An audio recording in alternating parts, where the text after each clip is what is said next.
నమస్తే. 12 రాశుల వారికి కూడా ఈ నవంబర్ మాసంలో ఏ రకంగా ఎంత చక్కగా ఉత్తేజంగా ఉండబోతోంది, ఎటువంటి గ్రహ మార్పులు రాబోతున్నాయి, ఎటువంటి సంచలనాలు మీ లైఫ్లో రాబోతున్నాయి, లేకపోతే ఎటువంటి చిన్ని జాగ్రత్తలు తీసుకోవాలి అనేవి తెలుసుకుందాము. మరి ఇంకెందుకు ఆలస్యం, పదండి. వృషభ రాశి వారికి నవంబర్ నెలలో ఏ రకంగా ఎంత ఉత్తేజంగా ఉండబోతోందో, తీసుకోవాల్సిన జాగ్రత్తలు ఏంటో, మీరు పాటించవలసిన నియమాలు ఏంటో అటువంటివి మనం చూద్దాం. వృషభ రాశి వారికి మీ లార్డ్ వచ్చేసి శుక్ర భగవానుడు నవంబర్ 2వ తారీఖున తులారాశిలో సంచారం మొదలు పెడతారు. అంటే మీకు షష్టమ స్థానం అవుతుంది. బుధ భగవానుడు సప్తమ స్థానంలో, రవి భగవానుడు సప్తమాన్ని చేరుకుంటారు నవంబర్ 16న. కుజుడితో కలిసి బుధ భగవానుడు ఆల్రెడీ సప్తమ స్థానంలో సంచారం చేస్తున్నారు. గురు భగవానుడు తృతీయ స్థానంలోకి, రవి శని భగవానుడు లాభస్థానంలో, రాహు దశమంలో, కేతు చతుర్థంలో. Health and immunity, overall personality, self individual growth, మీ పరంగా అంటే మీరు మీ సెల్ఫ్ పర్సనాలిటీస్ని గ్రూమ్ చేసుకునే ఆ కెపాసిటీలో అయినా సరే మీరు కనుక మీ హెల్త్ పరంగా కనుక చూసుకున్నట్లయితే ఇక్కడ ఏ రకంగా ఉంటుందో చూద్దాం. శుక్ర భగవానుడు షష్టమ స్థానానికి వస్తున్నారు కాబట్టి ఇక్కడ ఏమవుతుందంటే మీకు స్ట్రెస్ రిలేటెడ్ నేను ఖచ్చితంగా చెప్తాను. ఆరోగ్యాన్ని పక్కన పెట్టేద్దాం. స్ట్రెస్ ఆరోగ్యాన్ని పాడు చేయడానికి ఒక చిన్న తాలింపే కదా. సో ఆ తాలింపు గురించి ముందు మాట్లాడేసుకుంటే మిగతావి బాగుంటాయి. ఇక్కడ ఏమవుతుందంటే మీకు ఆడవాళ్లతో ఏదన్నా శత్రుత్వం కానీ, వైరం కానీ, ఏ రకమైన ఆడవాళ్ళైనా సరే, అది ఎవరైనా సరే, మీ ఫ్రెండ్స్ కానీ, సోషల్ సర్కిల్ కానివ్వండి, ఫ్యామిలీ కానివ్వండి, లేకపోతే మీ ఇండివిజువల్ మీ హోమ్లో ఉన్న లేడీ కానివ్వండి, ఎవరైనా సరే వాళ్ళతో వైరం ఏర్పడడానికి, వాళ్ళతో కాస్త దూరాభారాలు మీరు పెంచుకోవడానికి ఇలాంటివి ఇక్కడ అవకాశాలు ఉంటాయి. కన్ఫ్రంటేషన్స్ ఖచ్చితంగా ఉంటాయి. 150%. కన్ఫ్రంటేషన్స్ అంటే ఏంటి అంటే ఎప్పుడో చేసిన తప్పుకి కానివ్వండి, లేకపోతే ఇటీవల జరిగిన ఎటువంటి మనస్పర్ధలకి కానివ్వండి, మాట పెరిగి ఎదురుపడి మాట్లాడుకుని సమాధానం ఇవ్వవలసిని మొహం చాటేసుకుని కాస్త ఇబ్బందికరంగా సిచ్యువేషన్స్ మారడానికి వృషభ రాశి వారికి అవకాశాలు అయితే ఇక్కడ కనబడుతున్నాయి. అయితే అటువంటివి ఏమీ లేకుండా ఉంటే మంచిదే. ఉంటే మాత్రం దానికి తావివ్వకుండా ముందే మనం సాల్వ్ చేసుకుంటే మంచిది. అప్పుడు స్ట్రెస్కి రిలేటెడ్ హెడేక్ రాదు, హెడేక్ రిలేటెడ్ మైగ్రైన్ రాదు, మైగ్రైన్ రిలేటెడ్ ఇంకేంటో రాదు, దాని రిలేటెడ్ మందులు మింగవలసిన పని లేదు. సో ఓవరాల్గా హెల్త్ బాగున్నట్టే. ఎడ్యుకేషనల్ లవ్ పరంగా కనుక చూసుకున్నట్లయితే పంచమాధిపతి సప్తమ భావానికి చెందిన బుధ భగవానుడు అవుతాడు. కాబట్టి ఇక్కడ బుధ భగవానుడు మీకు మంచి ఐడియాస్ ఇవ్వడం, ఇంటలెక్చువల్ కెపాసిటీ పెరగడం, మాట తీరుతో మీరు అవతల వాళ్ళని కాస్త ఆకట్టుకోగలగడం, మాట తీరుతో మీరు అవతల వాళ్ళని ఇబ్బందికరంగా లేకుండా చక్కగా మీరు వాళ్ళని కన్విన్స్ చేసుకోగలగడం, లేకపోతే మీ పాయింట్ మీరు పెట్టగలగడం లాంటివి ఇక్కడ సంపూర్ణంగా చేస్తారు. ఓకే. సో ఎడ్యుకేషన్ పరంగా మీకు సలహా సూచనలు అందుతాయి. నలుగురితో మాట్లాడతారు, మంచి కమ్యూనికేషన్ ఏర్పడుతుంది. కరెక్ట్గా ఈ నిర్ణయం అయితే నాకు బెటరు అనే ఆస్పెక్ట్లో బాగుంటారు. తర్వాత మీ సర్కిల్లో కానివ్వండి, మీ సోషల్ సర్కిల్లో కానివ్వండి, మీకు హెల్ప్ అందుతుంది. Watch out. అది టీచర్స్లో అవ్వచ్చు, ప్రొఫెసర్స్లో అవ్వచ్చు, ఎక్కడైనా అవ్వచ్చు. Watch out. ఒక డెసిషన్ మేము తీసుకోవాలి, మేము సలహా సూచన తీసుకోవచ్చా, మేము వెళ్ళి అడ్వైజ్ అడగచ్చా, ఆనందంగా అడగచ్చు. ప్రేమ వ్యవహారాల్లో కూడా అంతే. మీ జీవిత భాగస్వామి కానివ్వండి, లేకపోతే అంటే ప్రేమ వ్యవహారం అంటే ఏంటి, జీవిత భాగస్వామి అవ్వడానికే కదా ఆ వ్యవహారం నడిపేది. ఉత్తుత్తినే నడిపే వాళ్ళ గురించి అంటే నడుస్తున్న దాని గురించి మనం మాట్లాడాం. నడుపుతున్నారు అని కూడా మనం ఎందుకు అనుకోవాలి? ఎవ్వరూ నడపట్లేదని అనుకుంటే శుభంగా ఉంటుంది ఆలోచన. అయితే అందరూ కూడా ఆ ధోరణిలో వెళ్ళాలనే అనుకుంటారు కాబట్టి ఒక రకంగా వాళ్ళు భాగస్వామే, అంతేనా? సో ఒక రకంగా జీవిత భాగస్వామి అవ్వడానికే కదా మొదటి మెట్టది. ఆ తర్వాత కదా తల్లిదండ్రుల ఆశీర్వచనాలు అవన్నీ కూడా తోడవుతాయి. ఆ రకంగా ఇక్కడ కనుక మీరు తీసుకున్నట్లయితే మీరు మీ పార్ట్నర్ యొక్క సలహా సూచనలు తీసుకుని ఎంతో చక్కగా ముందుకు వెళ్ళడానికి కూడా ఇక్కడ సంపూర్ణ అవకాశాలు ఏర్పడుతున్నాయి. అయితే ఇక్కడ మ్యారేజ్ హౌస్ని కనుక చూసుకున్నట్లయితే మీకు సప్తమ స్థానాన్ని మీరు చూస్తారు కాబట్టి ఇక్కడ వృశ్చికం అవుతుంది మీకు సప్తమ స్థానం.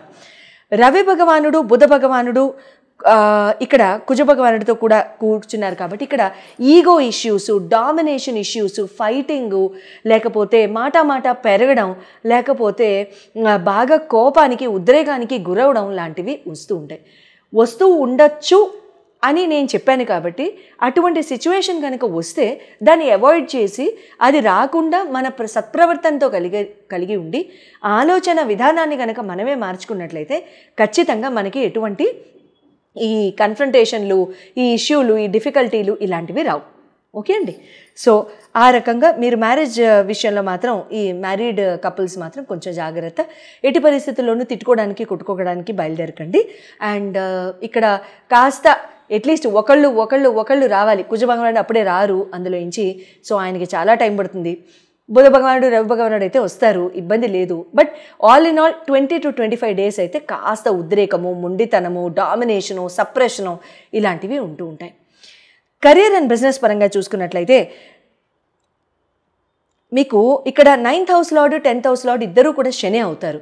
శని భగవానుడు లాభస్థానంలోనే ఉన్నారు. మీకు మంచిదే. November 28th వరకు కూడా మీకు ఒక 3-4 months నుంచి కూడా మీకు స్తంభించినట్టు అయిపోట్లే. కమెంట్స్ రూపంలో తెలియజేయండి. అంటే స్తంభన అంటే మీకు బిజినెస్లో ఉన్న వాళ్ళు కానీ, వర్క్లో ఉన్న వాళ్ళు, కాంట్రాక్ట్స్ కానీ, బిజినెస్ డీల్స్ కానీ వచ్చి ఆగిపోవడం, మధ్యలో ఆగిపోవడం, లేదా మీరు చేయాలనుకున్న పని చేయలేకపోవడం లాంటివి, లేకపోతే వర్క్లో కానీ అప్రిసియేషన్ రాకపోవడం, బాసెస్ సపోర్ట్ అయితే జీరో ఉండదు, అడ్మినిస్ట్రేటివ్ పరంగా ఉండదు.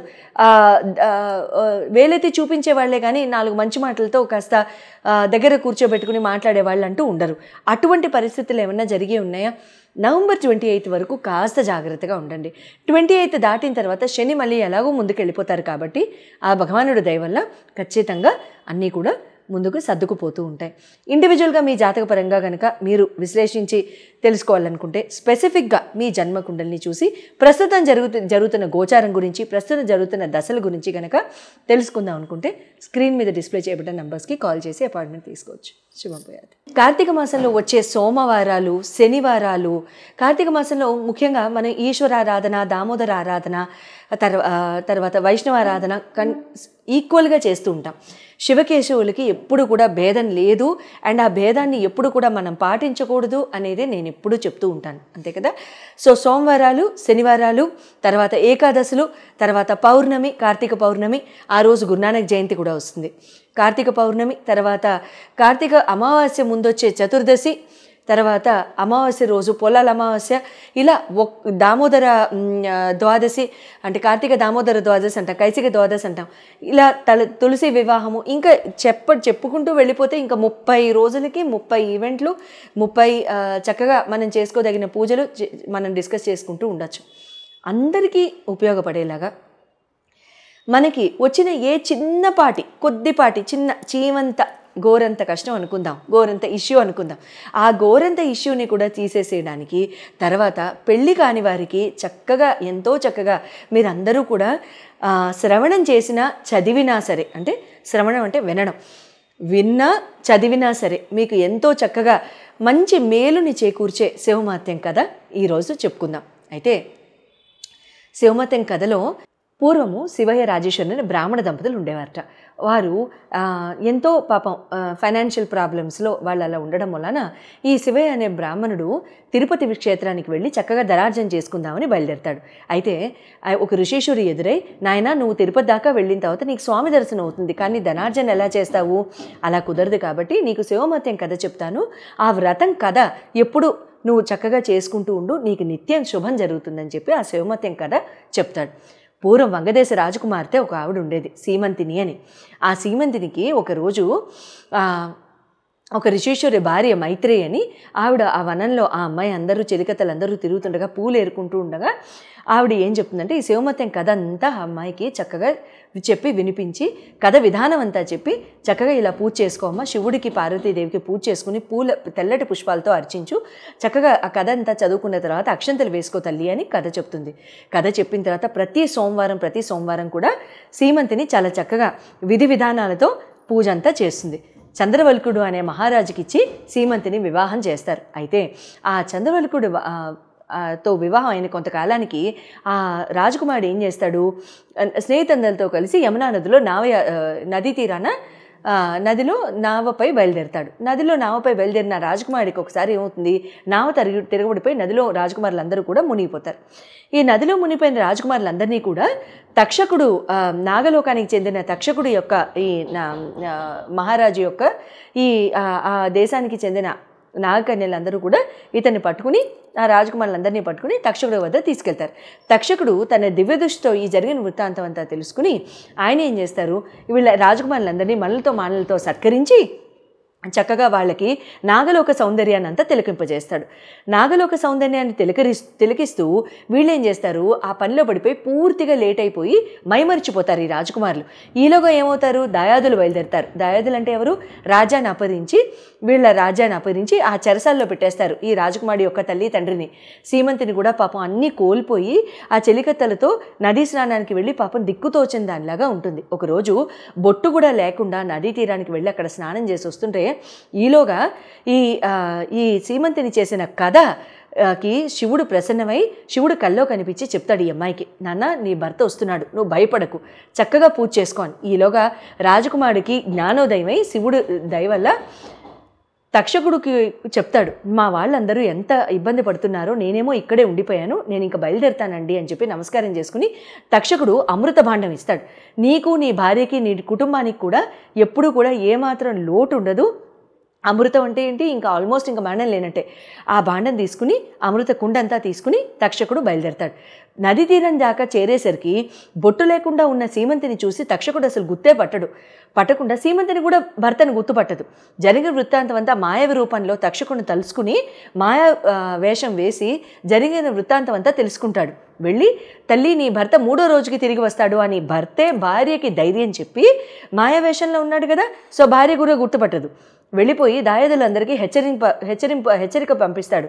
నేను ఇలా తిరిగి వచ్చేసాను, మీరు రాజ్యం వదిలేసి వెళ్ళిపోండి, మీరు కనుక రాజ్యం వదలకుండా వెళ్ళిపోతే యుద్ధానికి సిద్ధం కండి అని. అప్పుడు వాళ్ళందరూ కూడా భయపడిపోయి వెళ్ళిపోతారు. ఆ వెళ్ళిపోయింది వాళ్ళు అట్లా వెళ్ళిపోతారు కదా. ఈలోగా చెరసాల నుంచి తల్లిదండ్రిని విడిపించుకుంటాడు. తల్లిదండ్రి ఏమంటారు, సీమంతిని చేసిన శివమత్యం కథమొలానే ఇదంతా ఇంత మంచి జరిగింది, లేకపోతే ఈ రాజ్యము భ్రష్టు పట్టేది, అందరం కూడా కోల్పోయేవాళ్ళం మొత్తం అని చెప్పేసి వాళ్ళు అనడం జరుగుతుంది. అప్పటి నుండి ఈ దంపతులు ఇద్దరు కూడా నిత్యం శివమత్యం కథ చదువుకుంటూ ఎల్లవేళలా చక్కగా ఉంటూ అంత్యమున శివ సాన్నిధ్యం చేరి మోక్షాన్ని పొందుతారు. పెళ్లి కాని వాళ్ళు ఎవరైనా ఉంటే ఈ శివమత్యం కథ స్త్రీల వ్రతకథ పుస్తకాల్లో ఉంటుంది, ఆన్లైన్లో కూడా దొరకచ్చు.